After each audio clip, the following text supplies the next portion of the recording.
Hello दोस्तों। तो polity का आज दूसरा क्वेश्चन जो मॉर्निंग में चैनल पर अपलोड हुआ था। क्वेश्चन था आपका, अनुच्छेद 14 के संबंध में विधि के समक्ष क्षमता और विधियों का समान संरक्षण के मध्य अंतर स्पष्ट कीजिए और इसमें निहित अपवादों का भी उल्लेख कीजिए। तो दोस्तों, उसके उत्तर के लिए सबसे पहले आपने 3 स्टेज में आप इसका आंसर लिखो। भूमिका में आप देखिए, सबसे पहले आप अनुच्छेद 14 के बारे में एक छोटी सी चर्चा लिख दीजिएगा कि ये क्या है इस बारे में। नेक्स्ट वाले में आपने क्या करना है, विधि के समक्ष क्षमता और विधियों का समान संरक्षण, इसके मध्य जो अंतर है वो आपने लिखना है। फिर आपने उनके अपवादों को लिखना है और नेक्स्ट में आप इसका कंक्लूज़न लिखेंगे। तो आप देखिए, सबसे पहले भूमिका, जैसे कि मैंने आपको पिछली वीडियो में भी बताया था कि ज़रूरी नहीं है कि आप हेडिंग में भूमिका डाल के लिखें, आप अपनी भाषा शैली के अनुसार भी लिख सकते हैं, लेकिन मैंने समझाने के लिए भूमिका लिख दिया। अगर आप लिखना चाहें आप एग्ज़ाम में लिख सकते हैं। हाँ, बस आप ये ब्लैक पेन, ब्लू पेन, इन सारी चीज़ों के उसमें आप अपना टाइम वेस्ट मत कीजिएगा, क्योंकि अगर आपका पेपर छूटेगा तो आपके मार्क्स वैसे ही कम हो जाएंगे। और अगर आप पूरा पेपर एक सिंगल पेन से भी लिखेंगे तो ऐसा नहीं है कि आपके मार्क्स काटे जाएंगे या ब्लैक पेन लिखने की वजह से आपको मार्क्स एक्स्ट्रा मिलेंगे। ओके, तो आंसर देखते हैं। सबसे पहले भूमिका, जो राज्य है, भारत के राज्य क्षेत्र में किसी भी व्यक्ति को विधि के समक्ष क्षमता और विधि के समान संरक्षण से वंचित नहीं किया जा सकता। अर्थात कि यह अधिकार सबके लिए है कि विधि के समक्ष क्षमता और विधि का समान संरक्षण होगा। अब विधि क्या है, सबसे पहले हम विधि के बारे में देखेंगे।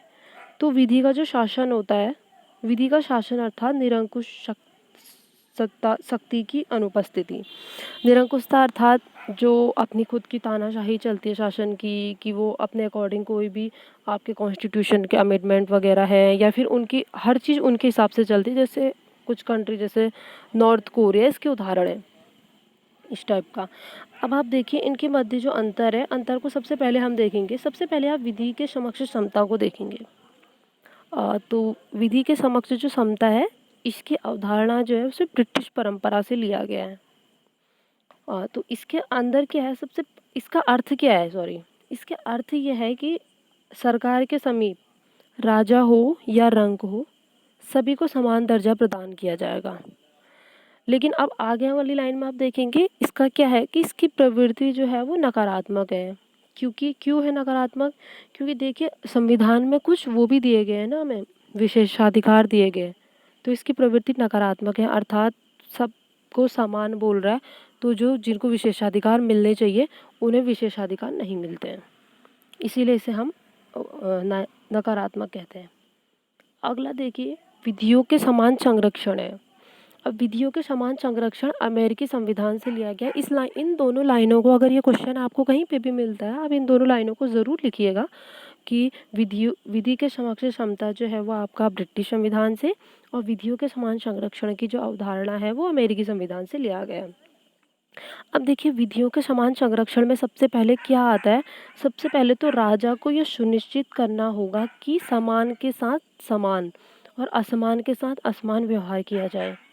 अर्थात जो एक प्रकार के लोग हैं, जैसे जातियों में हैं या किसी भी, जैसे आरक्षण की जो व्यवस्था आप उस इसमें उसे देख सकते हैं कि जो असमान है उन्हें समानों के साथ लाने के लिए ये प्रावधान किए जाते हैं कि सबसे पहले जो असमान है उन्हें हम समानों में लेकर आएँ। असमानों में लेकर आएँ अर्थात जैसे आरक्षण वगैरह दिया जाता है, फिर उससे ऊपर जो क्रीमी लेयर का कॉन्सेप्ट है, आप उसमें इसे देख सकते हैं। पहले उन्हें समान में लाया जाता है और उसके बाद उन्हें समान के ही जैसा व्यवहार किया जाता है पदोन्नति या अतिरिक्त चीज़ों में, वो हो गया। नेक्स्ट आप इसके आगे देखेंगे, जो देखिए अभी हमने ऊपर पढ़ा था कि विधि के समक्ष समता नकारात्मक होती है, लेकिन आपके जो विधियों का समान संरक्षण है ये नकारात्मक नहीं है, ये सकारात्मक है, क्योंकि इसमें राज्य द्वारा सकारात्मक कार्य किए जाते हैं। अब सकारात्मक कार्य कैसे दिए किए जाते हैं, जैसे कि कई क्षेत्रों में आरक्षण वगैरह प्रदान किया जाता है, कुछ जातियों को आरक्षण प्रदान किया जाता है, वर्ग विशेष को आरक्षण प्रदान किया जाता है, जिसकी वजह से कि वो थोड़ा सा उभर पाएँ, उनकी स्थिति सुधर पाए, स्थिति सुधरने की वजह से वो समान जैसे हो पाएँ। अब विधि के समक्ष क्षमता, इसके अपवाद भी हैं। तो आपके देखिए इनके जो अपवाद हैं, संविधान में बहुत सारी जगहों पे अपवाद है, बहुत सारे अधिकारों में अपवाद है। अब इनमें से जो इसमें अपवाद है, उन अपवादों के बारे में हम देखेंगे। तो सबसे पहला अपवाद तो आपका ये है, राष्ट्रपति और जो राज्यपाल है, भारतीय संविधान के अनुच्छेद 361 और 361 के अंतर्गत अभियोजन के विरुद्ध उन्मुक्ति प्रदान की गई है। इन्हें अभियोजन के विरुद्ध जो है वो उन्मुक्ति दी गई है, सॉरी। अब देखिए इनको उन्मुक्ति दी क्यों गई है, आपके दिमाग में ये सवाल उठेगा। तो इनकी उन्मुक्ति का कारण हमारा है आर्टिकल 163(1) और आर्टिकल 74(1). ये क्या कहता है कि कोई भी आपका राष्ट्रपति, राज्यपाल, जो नेता, जो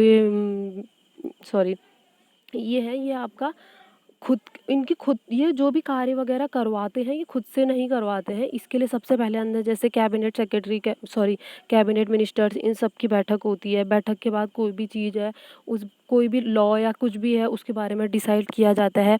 फाइनली उन सब सारे प्रोसेसेस के बाद, जैसे राष्ट्रपति है या राज्यपाल है, उनके बाद चीज़ें जाती है। इनका बस काम होता है कि उसे अप्लाई करवाना और उसके बारे में इन्हें, तो इस वजह से इन्हें आपको अभियोजन के विरुद्ध उन्मुक्ति प्रदान की गई है।